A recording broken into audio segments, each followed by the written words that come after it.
When we think about why words are important, we really want to identify that, yeah, they're important because of what they mean.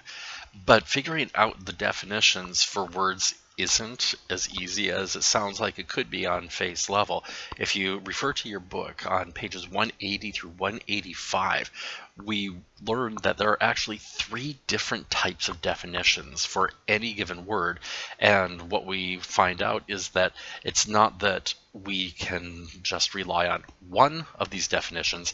We need to consider all three simultaneously and recognize what is actually intended as far as the message, what is being encoded according to the speaker, and how are we supposed to know how best to decode the message. We have to be aware of and think through all three of those definitions. So just to reiterate what's in the book already, the three different types of definitions. You can't really see my hand well there. I need to practice doing this a little bit better. The first one is what we have as semantic definitions. This is usually what we think of by default. It's like, oh, what does that word mean? I'll look it up in a dictionary. What do you find in a dictionary? The semantic definition.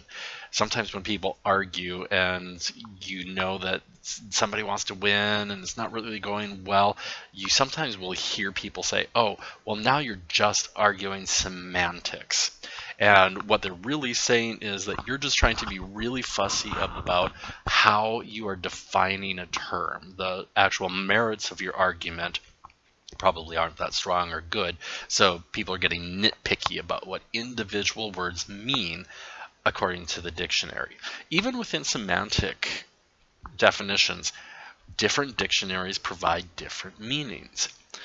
We have our normal Webster's dictionary or Merriam-Webster or the collegiate dictionary. All three of those are pretty common. They have online versions as well.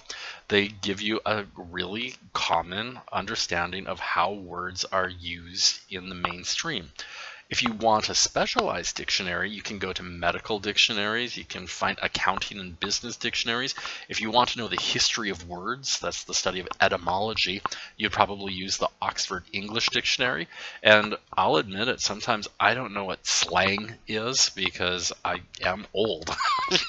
And I find myself using the Urban Dictionary at times just to make sure I am not going to make a fool of myself based on word choice. So all of those places, we can go look up a definition.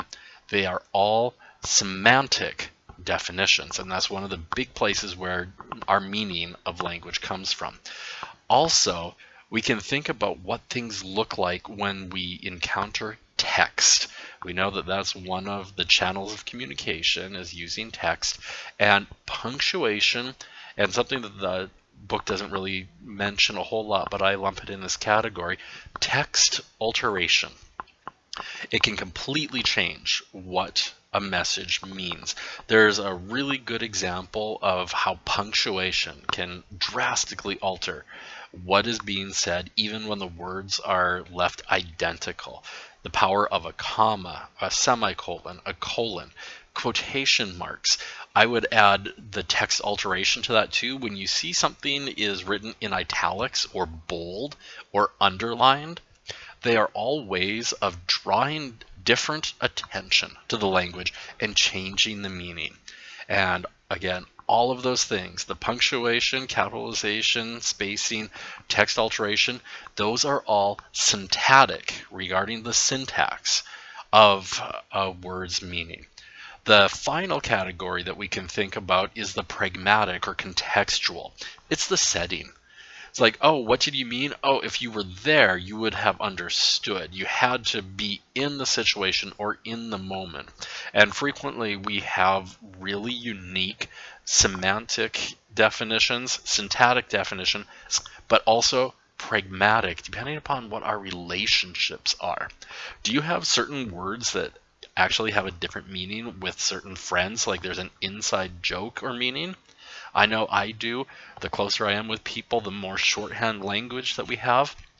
We develop this pragmatic meaning.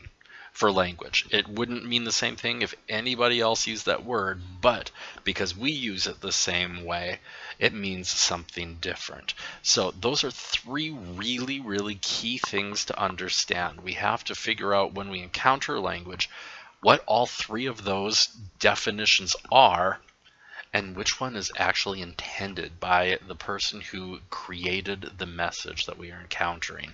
How does it change the message? It's a really important section of the book. So if you didn't look at it real closely the first time through, double check pages 180 to 185.